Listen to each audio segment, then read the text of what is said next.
شاء الله السلسله دي سلسله تاريخ الكاراتيه المصري، هي سلسله ممتده زي ما قلت لحضراتكم قبل كده، ان يعني هي باستمرار شغال عليها وبتواصل مع الناس، وكل اللي بقدر اخد موافقته واخد منه يعني صوره الشخصيه وبعض لقطات الفيديو، وبنحاول نظهره في احسن صوره قدام الناس وما نقصرش في حقه. يعني انا بعتبر ان الحلقات اللي بنقدمها دي بتبقى شيء جميل جدا لكل مدرب ولكل استاذ حقق انجاز لنفسه، حقق انجازات لمصر، ويفضل متواجد في اذهان الاجيال،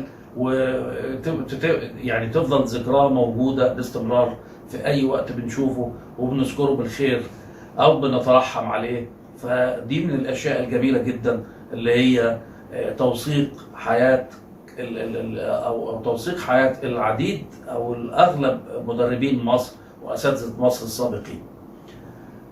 وقائمه التشغيل بتاعه تاريخ الكاراتيه المصري ان شاء الله بيتم فيها نشر العديد من الحلقات الخاصه عن الساده المدربين، وبيتوالى النشر ومش هنتوقف ان شاء الله.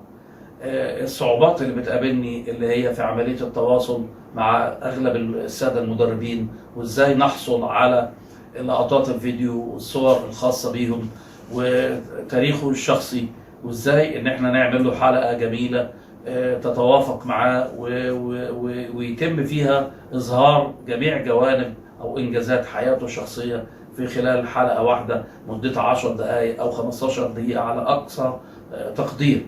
لان الحلقات المده الزمنيه كل ما طالت المده بتبقى فيها شيء من الملل في المشاهده، فهي انسب مده في الوقت الحالي او اللي بيتم نجاحها على اليوتيوب من خلال تجربتي الشخصيه ومن خلال الفيديوهات الناجحه على اليوتيوب.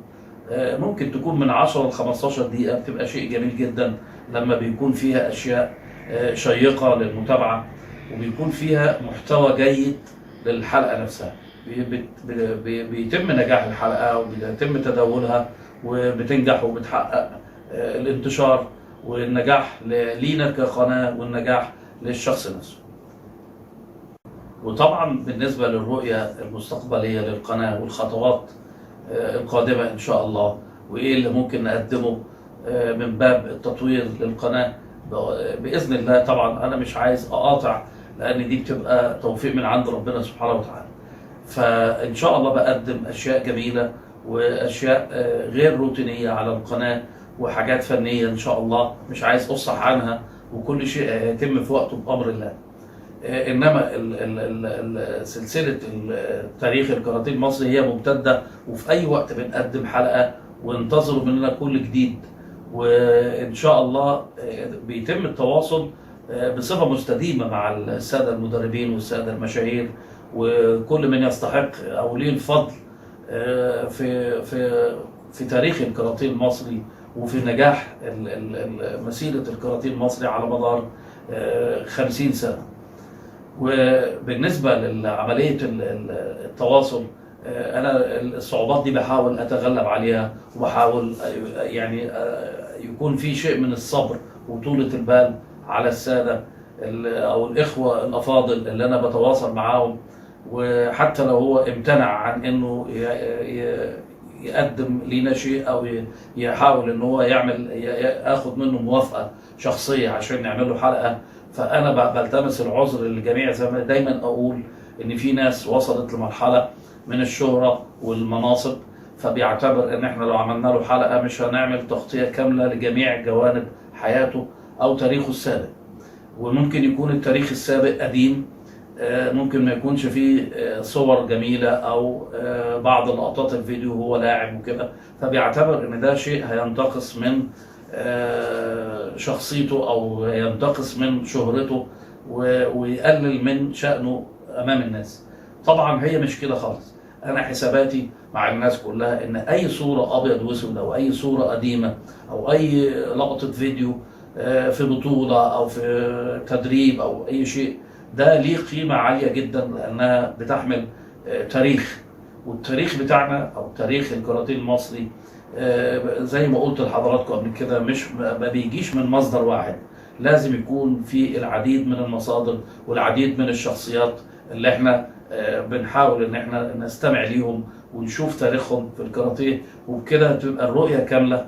وكل ما بنقدم حلقات اكتر كل ما بيظهر لينا جوانب كتيرة من تاريخنا ونجاحاتنا على مدار ال50 سنة. وفي نقطة هامة أحب أقولها لحضراتكم، وهي بتهم جميع السادة المدربين في جميع مناطق مصر للكاراتيه. طبعا الاتحاد المصري للكاراتيه نشاطاته عديدة جدا وبطولات على مدار السنة، سواء بطولات محلية أو بطولات دولية. فجميع مناطق مصر الكاراتيه فيها نشاط طول السنة، وعايزين نسلط الضوء على كل منطقة على حدة من مناطق كاراتيه مصر، ونعمل لهم تاريخ للسادة المدربين وأقدم الصف الأول والصف الثاني والصف الثالث وهكذا لكل منطقة من مناطق كاراتيه مصر. نسلط الضوء على المنطقة بالكامل وعلى السادة أصحاب الفضل في نشر الكاراتيه في كل منطقة على حدة.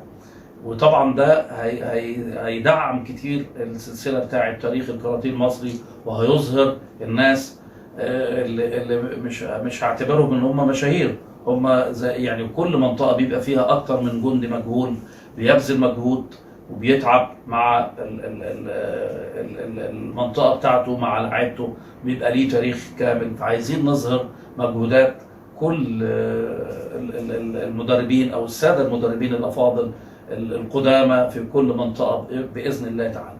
وده طبعا مش هيتم إلا عن طريق التواصل مع الاتحاد المصري للكاراتيه، وأتمنى أن هم يساعدوني في عملية تغطية لجميع مناطق مصر في الكاراتيه، ونبقى نرضي جميع الأطراف وجميع الناس، اللي ما يبقاش التاريخ مقتصر على بعض الناس أو المشاهير أو الأبطال منهم.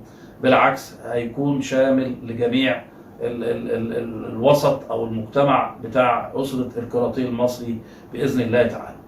وانا بكتفي بهذا القدر في الحلقه او عشان ما اطولش عليكم اكتر من كده، وبتمنى من الساده المتابعين المتابعه معايا على القناه بروح رياضيه. وانا كررت الكلام ده اكتر من مره وبحاول ان انا اقوله برضو كل فتره، انا ماليش مصلحه شخصيه مع اي شخص او اي مدرب بعمل له حلقه على قناتي، ماليش مصلحه معاه شخصيه، مش هستفيد من وراء اي شيء. وانا بعمل الشيء ده بحب، بعمله لوجه الله تعالى ومحبه للساده وللاخوه وللصداقه والعشره الجميله بيني وبين الناس، لان انا من جيل اللي مارس الكاراتيه من السبعينات لوقتنا هذا. فالحمد لله رب العالمين. انا بكررها للمره الاخيره، مش هقول انا ماليش مصلحه ماديه او مصلحه مع اي شخص بعمل له حلقه على قناتي عشان الكل يعلم الحقيقه دي. وطبعا من السهل جدا ان الساده اللي بيسمعوني والساده المتابعين يتواصلوا مع اي شخص او اي مدرب من اللي انا عملت لهم حلقات ونشرت ليهم حلقات سابقه على قناتي، يتواصل معاه ويعرف منه هل انا كلامي ده صحيح ولا لا. ده من باب المصداقيه، وان كل كلمه بقولها بفضل الله انا بقى يعني بتحمل المسؤوليه الكامله عنها، وبراعي ضميري في الشيء ده.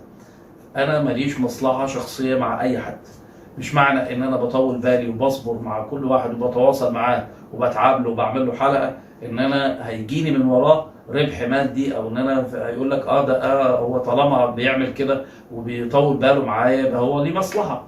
ده اللي ماشي في الدنيا كلها. بس انا عكس ذلك، والحمد لله رب العالمين. الايام هتثبت صحه كلامي ده، ان انا بعمل كل شيء بحب ولوجه الله تعالى وخدمه للكاراتيه المصري والاسره الكاراتيه المصري.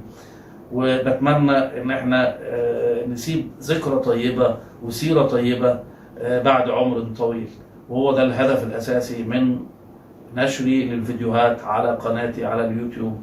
وبتمنى ان دايما اتواصل معاكم بالخير، ودايما نذكر بعضنا بالخير، ويكون عندنا روح رياضيه، ونتقبل من بعض كل شيء احنا بنعمله لانجاح مسيره الكاراتيه المصري وتاريخ الكاراتيه المصري. والسلام عليكم ورحمه الله وبركاته.